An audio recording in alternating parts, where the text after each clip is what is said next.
Hello and welcome to today's episode of Comms Business Live.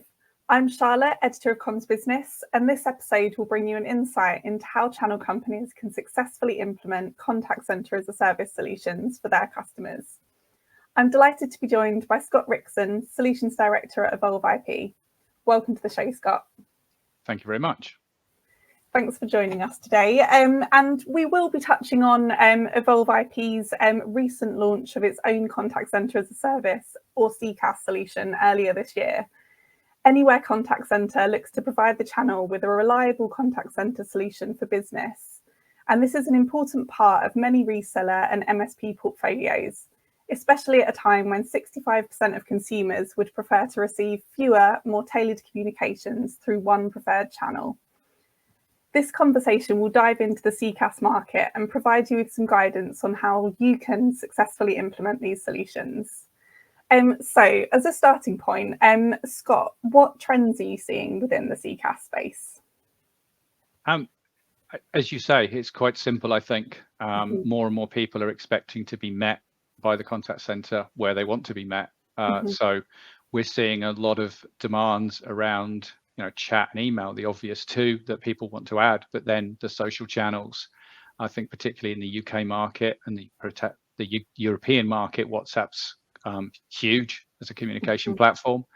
So just adding on, and these contact centers we already have and our partners already have, just adding more and more value to bring those extra contact points, extra services into their contact centers so they can be a bit smarter, a bit more dynamic, and I guess significantly more efficient. You can only take one telephone call, but you can probably handle 5 WhatsApps if you're a good agent. Definitely. And what do businesses need from kind of a CCaaS solution? Is it just about kind of being able to offer as many options as possible? Or are there kind of core things? Yeah, I mean, there's obviously core things, some of which I've mentioned. The big things that we're seeing is around integrations. We can integrate with many things and come into some detail on that in a moment, but then also be able to connect up different channels. Something we've seen that's quite interesting is an escalation to a video call. So you start off with a conversation on your mobile, get a link sent back so that you can then start a video call. And in a remote first organization, you can imagine some of the scenarios.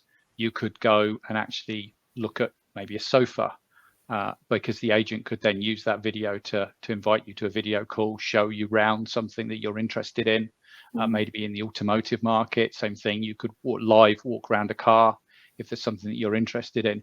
And then in the service industry, we've seen some where imagine you need to phone up because there's a fault with something. You're in a managed property of some description. But what a great way to then use your mobile phone to have a video call and say, it's this thing that's dripping, I don't know what it is, and point the camera at it. It makes a much nicer and easier conversation than trying to take some pictures and work out the angle or work out where the picture came from, when you can talk that person through that experience. Yeah, definitely. And I think everyone can relate to trying to explain something that they don't understand to someone that's going to try and help them. Being able to switch to video would be really transformational in those use cases. Yep. So Evolve IP has its own product that's been specially developed to meet some of the needs that we've talked through. So can you talk me through kind of what is unique about Anywhere Contact Centre and what it kind of offers the channel community?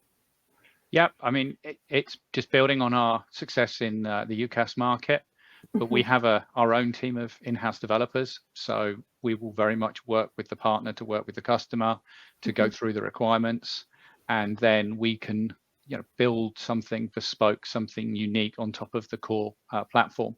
So knowing where that customer stores their data, so maybe a CRM integration that might go into the IVR to improve the customer experience as they're routed through, maybe even answering that customer inquiry before they get through to an agent, or it might then move to a screen pop, so popping up activity, previous calls, previous interactions, regardless of the media channel, so that the agent has the most in the amount of information that they can at the point of answering that call.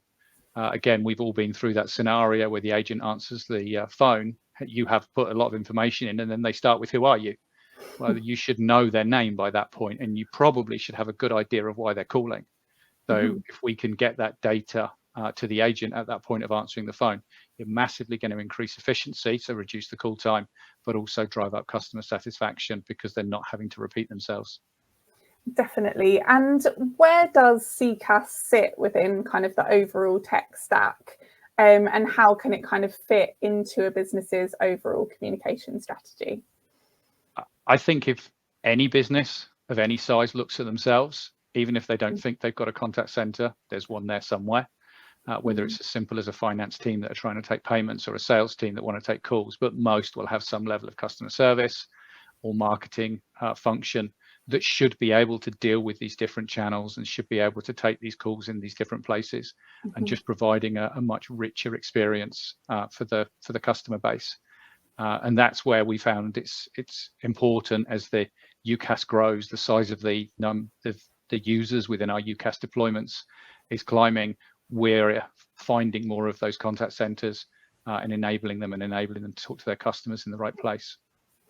Definitely, because that kind of informal contact center that exists within lots of businesses is kind of an obvious place for the channel to kind of go out and win business.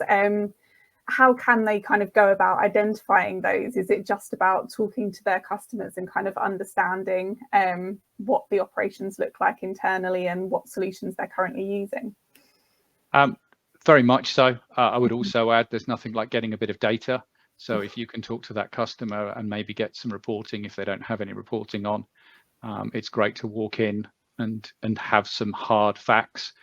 So many times during the sales process, if we've turned on some reporting, the customer will start at 9 o'clock and claim they're not missing any calls, and then you drop down the 26 that were made between half 8 and half 9 and go, no, you're just not open and aware of them.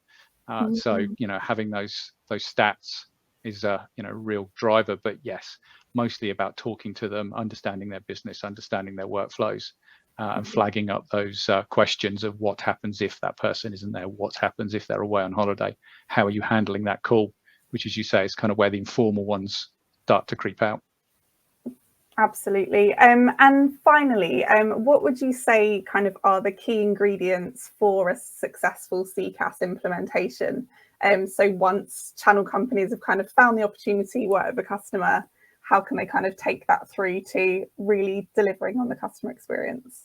Yeah, definitely. I mean, it follows on from that data gathering about understanding the business, understanding the client. We very much come at it all the same way we do with our UCaaS, understanding the business, understanding their workflows, understanding how they work today, so that we can then apply our technology and our integrations and our history and knowledge of these products to drive the best solution that we can to that customer, to overlay on top of their UCaaS to just give them the best contact center they can have. And making it simple for the end customer, as we mentioned kind of at the top of this conversation, give them the choices they need. Yeah, definitely. That brings us to the end of today's show. Thanks, Scott, so much for sharing your perspective with us. Thank you very much. It's a pleasure. If anyone listening would like to follow up with Scott and the Evolve IP team to find out a bit more about how they can offer customers kind of the CCaaS solutions that we've talked through, there are some links in the video description to point you in the right direction. But otherwise, thanks for joining us and have a great rest of the day, everyone.